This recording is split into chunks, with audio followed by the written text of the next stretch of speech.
ऐसा नहीं है कि सरकार बच जाएगी। ऐसा तो है नहीं कि कर्मचारियों को रोता बिलखता तड़पता छोड़ देगी। अगर ऐसा करेगी तो उसके दुष्परिणाम भुगतने पड़ेंगे, सरकार को भी भुगतने पड़ेंगे। कर्मचारी लामबंद होंगे और कर्मचारी भी सरकार की ईट से ईट बजा की यूनिफाइड पेंशन स्कीम क्या सरकार को नहीं पता है कि फेल हो गई है? उसमें 2% भी लोग उसमें शामिल नहीं हुए। सितंबर को पूरे देश से कर्मचारी नेता इकट्ठे हो रहे हैं दिल्ली में और तकरीबन 400 से 500 नेता उसमें इकट्ठे होंगे। हाली है, यूपी टेट है, कुछ ऐसे ज्वलंत मुद्दे हैं जिनको लेकर के उसमें एक बड़ी रणनीति बने। नमस्कार, मैं आपके साथ भास्कर तिवारी, नवोदित भास्कर में आप सबका स्वागत है। जिस तरीके से पुरानी पेंशन को लेकर के एक बार फिर से चर्चा सरगर्म है और चर्चा इसलिए सरगर्म है क्योंकि सरकार ने दो बातें कह दी है। पहली बात यह है कि अब अगर पुरानी पेंशन की लड़ाई आप लड़ते हैं, आंदोलन करते हैं, तो सरकार आपके ऊपर एक्शन या कार्रवाई कर सकती है। पहली बात है।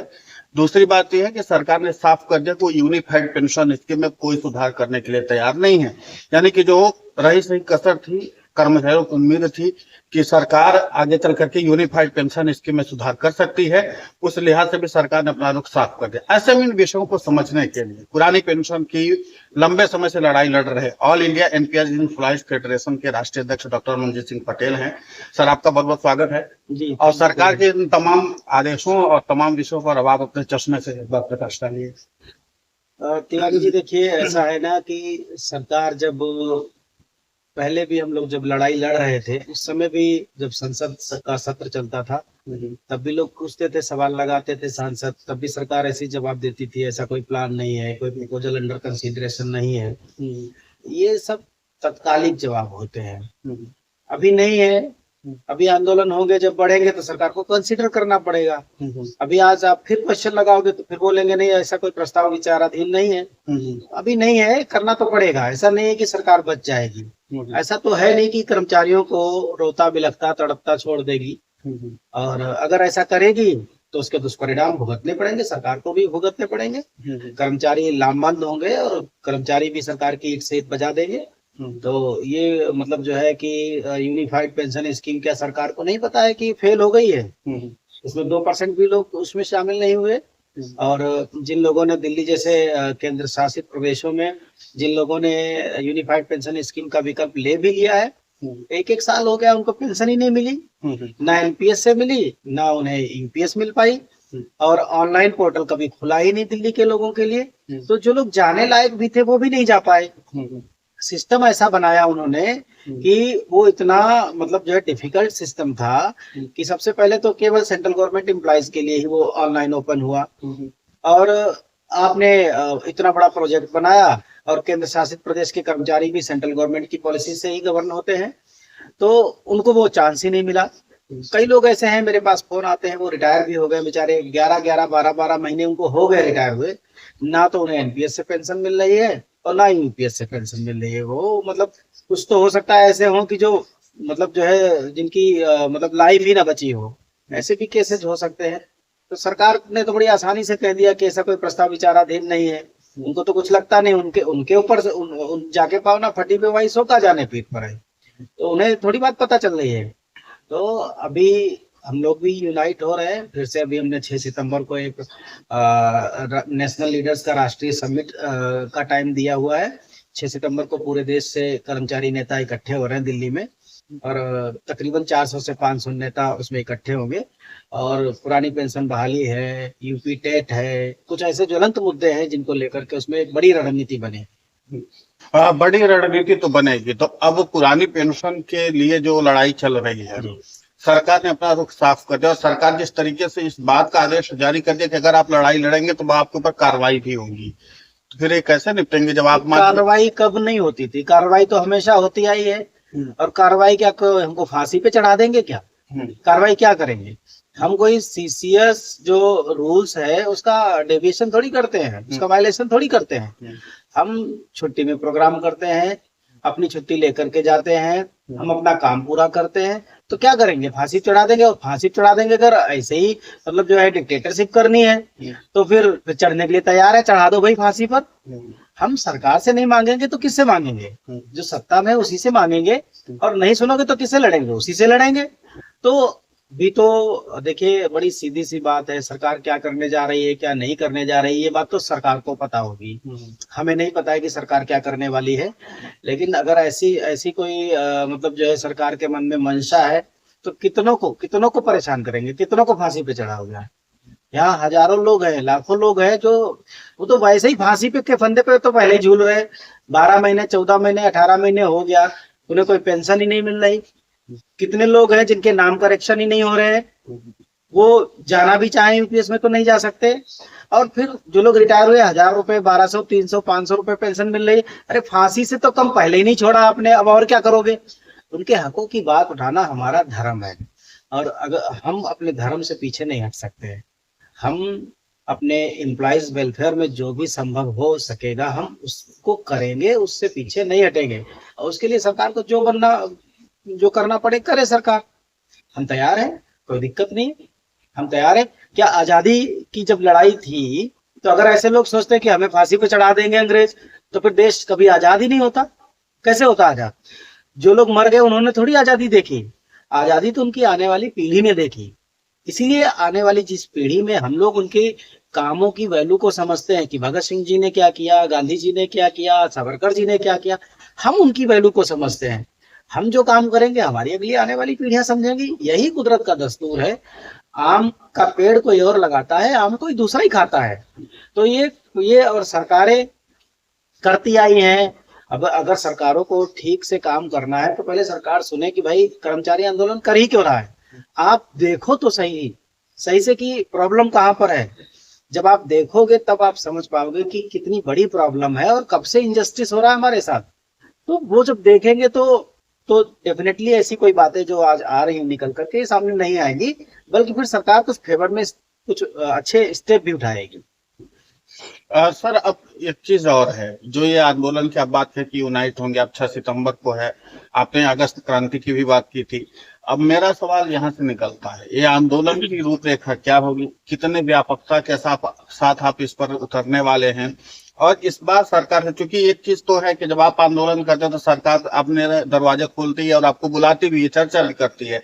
तो पिछली बार से इस बार के आंदोलन में क्या अलग होगा, इसकी रूपरेखा क्या होगी, और अगर सरकार से बातचीत होगी तो किन किन विषयों पर बात होगी? देखिए, जब हमने पिछले साल नवंबर में एक आंदोलन किया था, उसके बाद वित्त मंत्रालय में हमारा डेलीगेशन मंत्री जी से मिला था। हमने उसके बाद 2-3 बार मुलाकातें की माननीय मंत्री जी से। हमें आश्वासन के अलावा कुछ मिला नहीं। हमने कहा कि फाइनेंस सेक्रेटरी साहब के साथ हमारा डेलीगेशन की मीटिंग सेट करवा दीजिए, हम इस मुद्दे को सॉर्ट आउट करवा लेते हैं। लेकिन वो अभी तक नहीं हो पाया। नवंबर से नवंबर आने वाला है, तो अब पानी तो सर के ऊपर से गुजर चुका है।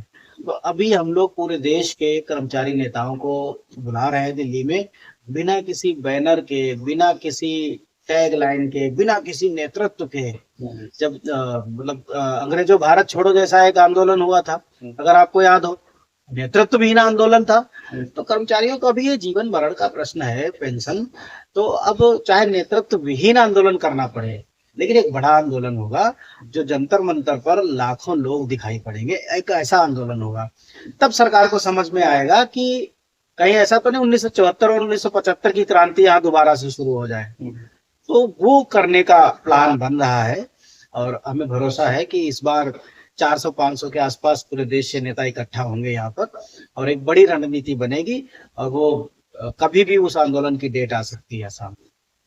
मतलब इस बैठक के बाद आंदोलन की जो है वो डेट कभी भी आ सकती है? बिल्कुल बिल्कुल। जब हम लोग 6 सितंबर को बैठेंगे तो आप समझ लीजिए कि 6 सितंबर वो एक ऐसी डेट इजाद होगी 6 सितंबर को। फिर उसके बाद अगर आंदोलन हुआ तो फिर सरकार से संभाला नहीं जाएगा। तो मतलब एक बड़े राष्ट्रव्यापी आंदोलन की सुगबुगाहट है। बिल्कुल बिल्कुल, ये एकदम बिल्कुल डिफरेंट टाइप का आंदोलन होगा। फिर आपको जो चलाना है चलाइए, वाटर कैनन चलानी है वाटर कैनन चलाओ, पैलेट गन चलानी है पैलेट गन चलाओ, लेकिन अब फिर हम लेके जाएंगे जो हमें चाहिए, हम उससे पीछे नहीं हटे। सर, एक चीज और है कि एनपीएस को लेकर के खबर आई है। खबर ये है कि अब अगर आपका खाता खुलता है अगर एनपीएस का, तो उसी समय से तुरंत निवेश शुरू हो जाएगा। ये बात क्या है, थोड़ा सा आप इस पर प्रकाश डालें। नहीं, पहली बात तो उस पर फोकस ही क्यों करना है। पहले क्या था कि जैसे आपने 1 महीने तक नौकरी की, तो आपकी 30 तारीख को 31 तारीख को सैलरी आती थी, उधर उसमें एनपीएस डिडक्ट होता था, फिर वो 15 तारीख तक अपडेट होता था, जहां जहां उस पैसे को लगना है वो 15 तारीख तक पैसा लगता था। अब थोड़ा जल्दी कर देंगे इससे, लेकिन कर्मचारी के भविष्य में कुछ बदलाव नहीं होने वाला है। हमें जो एश्योर्ड, जो गारंटीड जो पेंशन चाहिए वो तो नहीं मिल रही। एश्योर्ड के नाम पर आपने सारा कॉर्पस छीन लिया, यूनिफाइड पेंशन स्कीम बना करके। फिर आपने कहा कि अगर वॉलंटरी रिटायरमेंट कोई ले लेता है तो उसको पेंशन मिलेगी नहीं जब तक कि रिटायरमेंट डेट नहीं आ जाएगी। तो भाई 10 साल 15 साल कैसे खाएगा, कैसे जिएगा, और जिएगा भी कि नहीं जिएगा ये कौन तय करेगा। आप कह रहे हो कि अगर 50 साल की उम्र में कोई वॉलंटरी रिटायरमेंट लेता है तो 10 साल तक उसको इंतजार करना पड़ेगा पेंशन के लिए। फिर 10 साल बाद आप पेंशन दोगे तो फिर वही पुरानी वाली पेंशन दोगे, जिस पेंशन की औकात ही कुछ नहीं बची होगी। तो ये इस तरह के जो डिस्क्रिमिनेशन है, इस तरह के जो भेदभाव है, इस तरह का जो शोषण है, वो जब तक सरकार बंद नहीं करती आंदोलन चलते रहेंगे। और अब जो आंदोलन होंगे वो सरकार को समझना पड़ेगा कि अब कर्मचारियों का भी धैर्य टूट चुका है, धैर्य जवाब दे चुका है। नहीं सर, धैर्य टूटने वाली बात है भी। एक प्रश्न यहाँ पर और निकल के आता है कि जैसे यूनिफाइड पेंशन स्कीम में सरकार ने संशोधन की बात कर दी, जो आपने और हमने सबने बात की थी कि एक जो है अलग लेवल की पेंशन की बात की जा रही थी, जो उसको अलग अलग नाम से भी पुकारा गया। अगर सरकारी कर्मचारियों के और आपके आंदोलन के बाद अगर सरकार इस बात पर, क्योंकि ये तो तय है कि सरकार बुलाएगी आपको आंदोलन के बाद, ये तो तय है, तो इस बार वो पॉइंट कौन से होंगे जो सरकार भी तुरंत मान सके और आप लोगों की भी मांगे पूरी हो सके? क्योंकि यह कि बहुत सारी मांगे तो सरकार उस समय भी स्वीकार नहीं करेगी, लेकिन कुछ बातें होती है जो सरकार मान लेती है। देखिए 2-3 बड़ी ज्वलंत समस्याएं हैं कि एक तो अनिवार्य टेट की समाप्ति सरकार को करनी पड़ेगी। और अभी जब आपको याद होगा कि बंगाल में जब चुनाव चल रहे थे तो माननीय शिक्षा मंत्री जी तो अब वो रहे नहीं शिक्षा मंत्री, हो गए, अब तो भूतपूर्व हो गए। उन्होंने जाकर के बंगाल में कर्मचारियों से वादा भी किया था। तो एक शिक्षा मंत्री वादा करता है मतलब पूरी सरकार वादा कर रहे है, यही है उसका मतलब। वो चाहे मंत्री ने वादा किया हो, चाहे प्रधानमंत्री ने वादा किया हो, पब्लिक की नजर में वो सरकार का वादा है, वो भी अभी तक पूरा नहीं हुआ। 5-7 महीने तो होने वाले ही हैं। तो एक तो वो हमारा मुद्दा है। फिर है ओपीएस, जिसे हम कहते हैं कि कर्मचारी के अंशदान की वापसी और 50% पेंशन का गारंटी। तो वो हमें मतलब उसके बिना हम वापस नहीं होंगे। सर इसके अलावा एक और प्रश्न मैं पूछ लेता हूं, और वो ये प्रश्न है कि जिस तरीके से ये पुरानी पेंशन का मूवमेंट चल रहा है, तमाम ऐसे कर्मचारी संगठन है जो अगस्त से लेकर के सितंबर तक में और अक्टूबर नवंबर तक आंदोलन के बारे में बात कर रहे हैं, तो क्या एक ऐसा नहीं हो सकता है कि सारे कर्मचारी जो हैं, जैसे आप 400-500 की बात करते हैं, लेकिन बहुत सारे ऐसे भी हैं जो हूबहू पुरानी पेंशन की बहाली की मांग पर अड़े रहते हैं। हूबहू पुरानी पेंशन और बातचीत और संवाद के जरिए पुरानी पेंशन की मांग को थोड़ा सा डिफाइन कर दी। देखो हूबहू वो कुछ होता नहीं है, वो सिंपल से पेंशन रूल्स है, 1972 पेंशन रूल्स है, और उसका कुछ नाम वाम ना ओपीएस है ना हूबहू है। ये तो सब खैर फालतू की बात है। सिंपल सा मुद्दा ये है कि 10 साल की सेवा पूरी करने के बाद ओल्ड पेंशन स्कीम जिसको हम कहते हैं, वहां पर पेंशन का एश्योरेंस शुरू हो जाता है। मतलब पेंशन के लिए 10 साल की सेवाएं कंपलसरी है। फिर क्या है कि जिसकी जितनी लंबी नौकरी उसी हिसाब से उसको पेंशन मिलती थी। छठे पे कमीशन के आसपास 33 साल की सेवाएं जरूरी थी 50% पेंशन के लिए। फिर 7वें पे कमीशन में उन्होंने ये बंदिश हटा दी और उन्होंने कहा कि कोई अगर रिटायरमेंट होता है, 10 साल की अगर नौकरी उसकी पूरी है तो उसको फुल पेंशन देंगे। तो हम कह रहे चलो ठीक है, 10 साल के बजाय आप 20 साल कर दो, वहां दिक्कत नहीं है। 20 साल की फुल नौकरी के बाद फुल पेंशन देने का कॉन्सेप्ट आप दे दो, वो प्रोविजन आप दे दो, और फिर जो कर्मचारी ने जो पैसा कटवाया है वो पैसा आप वापस कर दो। इतनी सी डिमांड है, इससे अलावा तो कुछ हमारी डिमांड है नहीं। तो छोटी सी डिमांड है। अब सरकार क्या कह रही है कि अगर आपकी 25 साल की नौकरी है तो हम आपको 50% पेंशन देने के लिए तैयार हैं। तो 20 से बढ़ाकर उन्होंने 25 साल कर दिया। चलो यहाँ पर भी गनीमत थी कि 25 साल में। फिर उन्होंने कहा लेकिन जो कर्मचारी ने जो पैसा कटवाया है, चूंकि ये कंट्रीब्यूटरी पेंशन स्कीम है, वो सरकार ले लेगी और उसकी जगह पर एक लमसम अमाउंट देगी। तो लमसम अमाउंट का मतलब ये हुआ कि जो कर्मचारी का पैसा था उसमें अगर उसको हम जीपीएफ भी मान लें या जीपीएफ के जैसा मान लें, तो उसमें से भी वो बड़ी मुश्किल से हमको 20% के आसपास 22% के आसपास वापस करेंगे। मतलब हमारा 70-80% पैसा सरकार खुद खा लेगी। तो ये तो फिर वो हड़प नीति वाली बात हो गई। हम ये कह रहे हैं कि चलो ठीक है, आपने 20 को 25 साल किया, लेकिन हमारा कंट्रीब्यूशन तो हमको वापस कर दो। वो आप क्यों रख रहे हो? अगर हम वो कंट्रीब्यूशन कह रहे हैं, हमने आपको निकालने की छूट दे दी है, तो जब हम उस कंट्रीब्यूशन को अपने पैसे में निकालेंगे तो उसी अनुपात में फिर पेंशन कम हो जाएगी। तो पेंशन की जो समस्या है वो तो एक तो सबसे छोटे कर्मचारी की है, लेवल 1, 2, 3, 4, 5 इस तरह के लोगों की समस्या है। और फिर उसमें भी आपने उनकी नौकरी बेचारों की पूरी लंबी इतनी नहीं है। बहुत सारे टीचर्स हैं जो 40 45 साल की उम्र में रेगुलर हुए, उनको 15 से 20 साल मुश्किल से मिल रहे हैं। तो ऐसी परिस्थितियों में उनके साथ ये ज्यादा नाइंसाफी हो रही है। अब सर मैं ये समझना चाहता हूँ कि आम कर्मचारी की भाषा में मुझे ये समझा दीजिए कि जिस तरीके से आप 8वें पे कमीशन को लेकर के इस तरीके से मुहिम चलाए हुए हैं, कल आप गए भी थे, क्या बातचीत हुई है और सरकारी कर्मचारियों को 8वां पे कमीशन कब तक मिल पाए? देखिए, एक तो पहली बार जब हम गए थे तो all India NPS employees federation देश भर के सभी कर्मचारियों के मुद्दों को लेकर के गया था। 29 अप्रैल को हमने पे कमीशन के साथ बैठक की थी। लेकिन अभी जो हम कल हमारी जो बैठक हुई है पे कमीशन के साथ में, वो बेसिकली टीचर्स को लेकर क्योंकि वो टीचर्स के इश्यूज को लेकर के गए थे। खास करके हमारे साथ उसमें प्रतिनिधि मंडल में हमारे साथ 2 उत्तर प्रदेश के भी शिक्षक साथी मौजूद थे, एक अंकुर त्रिपाठी विमुख जी जो हमारे प्रदेश अध्यक्ष की भूमिका में है, और अमित पांडे जी वो हमारे बनारस जोन के और प्रदेश मंत्री हैं वहां पर, वो भी थे साथ में। और दिल्ली के शिक्षक संघ के अध्यक्ष डॉक्टर प्रदीप डागर जी साथ में थे, और दिल्ली के जो हमारी फेडरेशन के अध्यक्ष हैं विनोद यादव जी, वो भी हमारे साथ में थे। तो कल हम लोगों ने जो शिक्षकों की जो समस्याएं हैं, हम बार बार बोलते आए हैं कि एक भारत श्रेष्ठ भारत बनाने की बात होनी चाहिए। कोई भी पॉलिसी हो, कोई भी नियमावली हो, कोई भी इंस्टीट्यूट हो, उसमें जो भी हम पॉलिसीज बनाए उसमें एक भारत श्रेष्ठ भारत के कॉन्सेप्ट को ध्यान में रख करके बनाए। तो शिक्षक की नौकरी अगर सरकारी शिक्षक है तो जो उनके स्केल्स हैं वो सेंट्रल गवर्नमेंट के जो स्केल्स हैं वैसे ही स्केल्स स्टेट गवर्नमेंट में होने चाहिए। तो अभी मैं आपको एक एग्जांपल देता हूं। ऐसे समझिए कि जो बेसिक का टीचर है सेंट्रल गवर्नमेंट का, उसका 35,400 रुपए बेसिक सैलरी होता है। अगर आप बिहार में चले जाइए तो उसको 25,000 रुपए मिलता है। अब देखिए कि 10,400 रुपए का कितना बड़ा अंतर है। फिर एचआरए में भी अंतर है, जबकि आज के टाइम पर पटना, गाजियाबाद, नोएडा, दिल्ली, इनके एचआरए में बहुत डिफरेंस नहीं है। एक्चुअल कास्ट बहुत कम डिफरेंस के साथ आपको देनी ही पड़ेगी। तो हमारी ये दलील थी कि बेसिक, डियरनेस अलाउंस, टीए और एचआरए, इन भत्तों को इस तरीके से डिजाइन किया जाए कि इनके बीच में बहुत ज्यादा गैप ना रहे। उत्तर प्रदेश एचआरए के नाम पर बहुत कम पैसा देती है, 1600, 800 ऐसे करके रुपए देती है। अब कोई गाजियाबाद में रह रहा है, उसको 1600 रुपए का एचआरए मिलेगा, आप सोचिए कि वो कैसे सरवाइव करेगा यहाँ। तो इसी तरीके से ट्रांसपोर्ट अलाउंस है। तो इन्हीं सब चीजों को लेकर के हमने पे कमीशन में कल बात रखी है, और 2-3 उसमें काफी बड़े मुद्दे हैं, जैसे छुट्टियों को लेकर के है, कैजुअल लीव्स और मेडिकल लीव्स और जो अर्नड लीव है उनको लेकर के हमने बात रखी है। और यूनिवर्सिटी के टीचर्स की तरह ही हमने स्कूल टीचर्स के भी रिटायरमेंट की जो एज है उसको 65 साल किए जाने का सुझाव रखा है कमीशन के पास में। और भी कुछ मुद्दे हैं जिनको हम लोगों ने रखा है, जैसे प्राइमरी टीचर, फिर एलटी ग्रेड का जिसे हम टीजीटी कहते हैं, फिर उसके ऊपर पीजीटी, फिर उसके ऊपर वाइस प्रिंसिपल होता है।